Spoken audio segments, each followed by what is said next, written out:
Pues buenos días de Dios de nuevo y sigo yo con la serie esta que he programado de hablar de la historia del Antiguo Testamento, qué significa para nosotros los cristianos, inspirado todavía por este biblista inglés, N.T. Wright,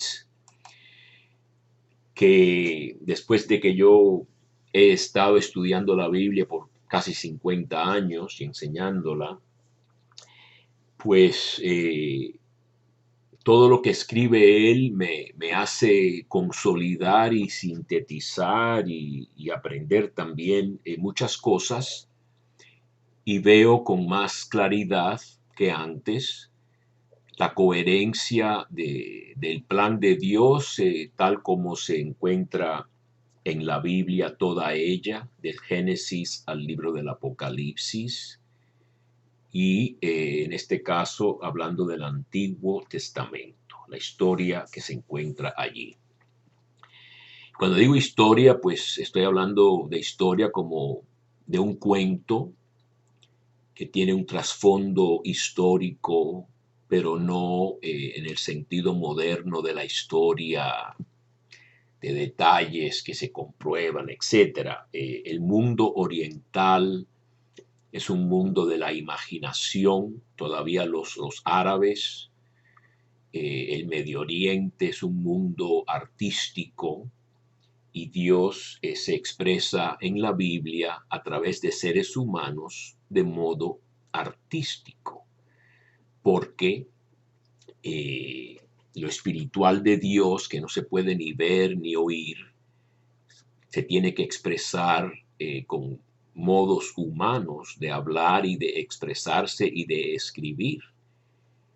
Y una de las cosas más eficaces que pueden hacer los humanos es el arte. Dicen que el arte, una obra de arte, una pintura, es contener o expresar lo infinito en algo finito, en algo pequeño.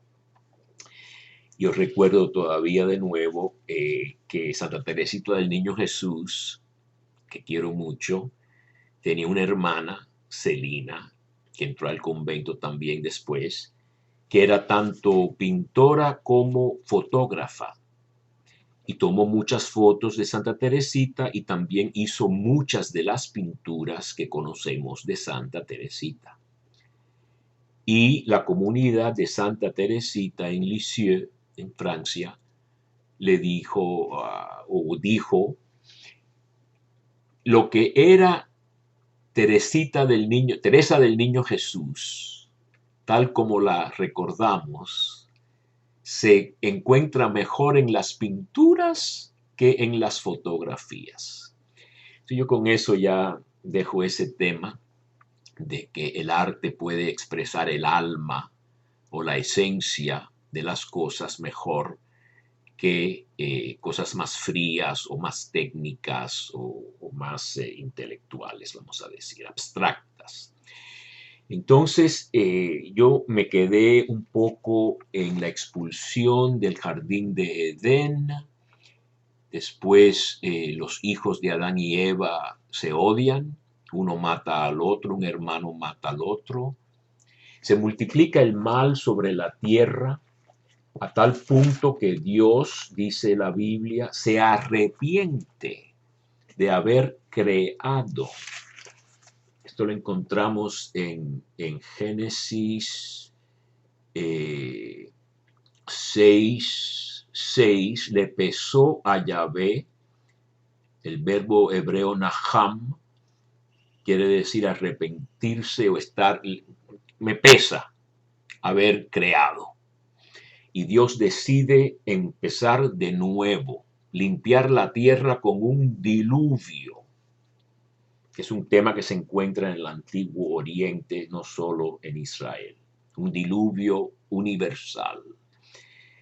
Y ustedes se recordarán la historia de Noé, que era íntegro, y Dios le manda que construya un arca, y que vaya con su familia y con los animales que van a repoblar la tierra, y llueve sobre la tierra 40 días, que parece ser un número bíblico eh, clásico.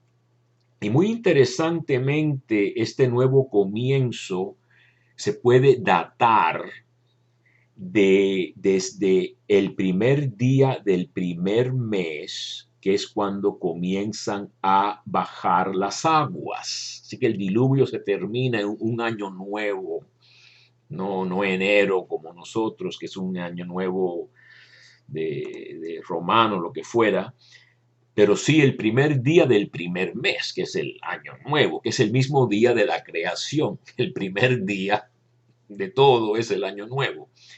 Y muy interesantemente para los estudiosos bíblicos, cuando se construye el arca de la alianza, la presencia de Dios baja con el pueblo este de Israel saliendo de Egipto, esto ocurre el primer día del primer mes, también en un año nuevo. Así que es muy interesante eso. Pero ¿qué sucede con esta limpieza con agua? En la Biblia, limpiar con agua no es tan eficaz como limpiar con fuego. Por eso podemos hacer un contraste entre Juan el Bautista, que dice yo bautizo con agua, pero detrás de mí viene uno que bautizará con Espíritu Santo, dice en Marcos, pero Lucas y Mateo en el capítulo 3 añaden y con fuego. Y Cristo, ustedes recordarán que dijo, yo he venido a traer fuego a la tierra.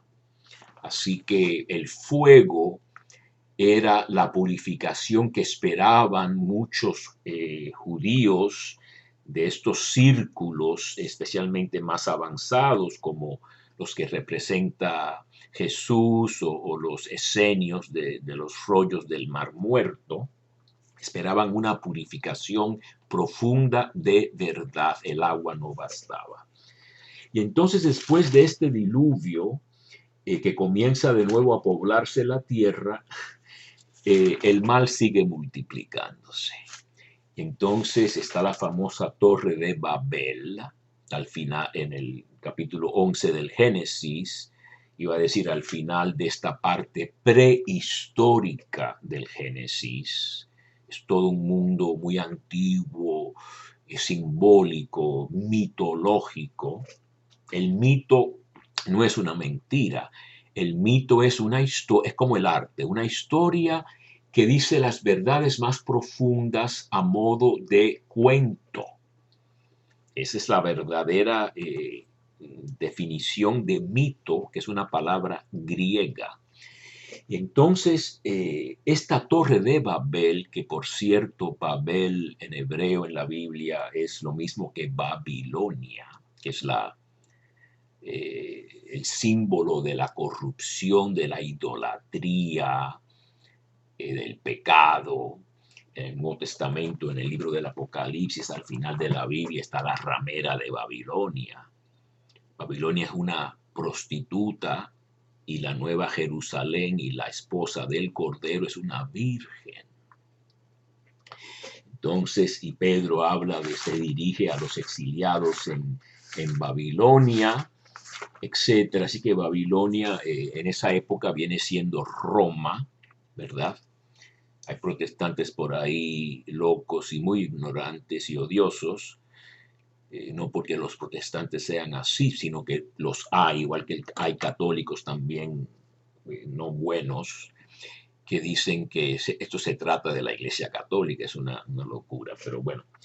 La torre esta de Babel, dicen los estudiosos, es una construcción muy alta que parecía la arrogancia de querer llegar hasta el cielo. Es como el pecado de Adán y Eva, querer ser como dioses, agarrar esa fruta desde arriba, vamos a decir, ¿no? Lo opuesto que hace Cristo en Filipenses 2, dice Cristo no se aferró, no agarró la divinidad, sino que se rebajó, hizo lo opuesto. Se rebajó y se hizo como un hombre cualquiera, y no solo un hombre cualquiera, sino esclavo.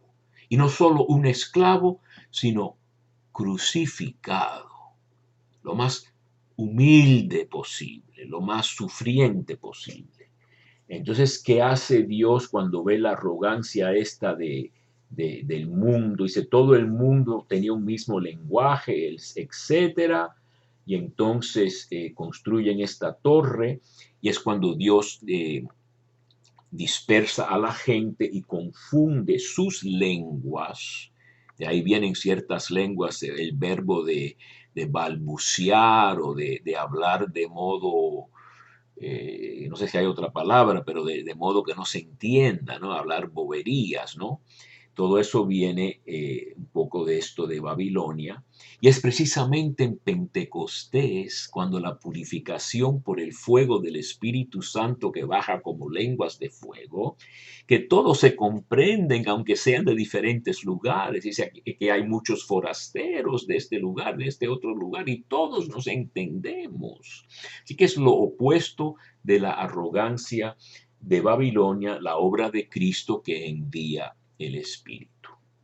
Entonces, ¿qué pasa después de toda esta experiencia con Noé?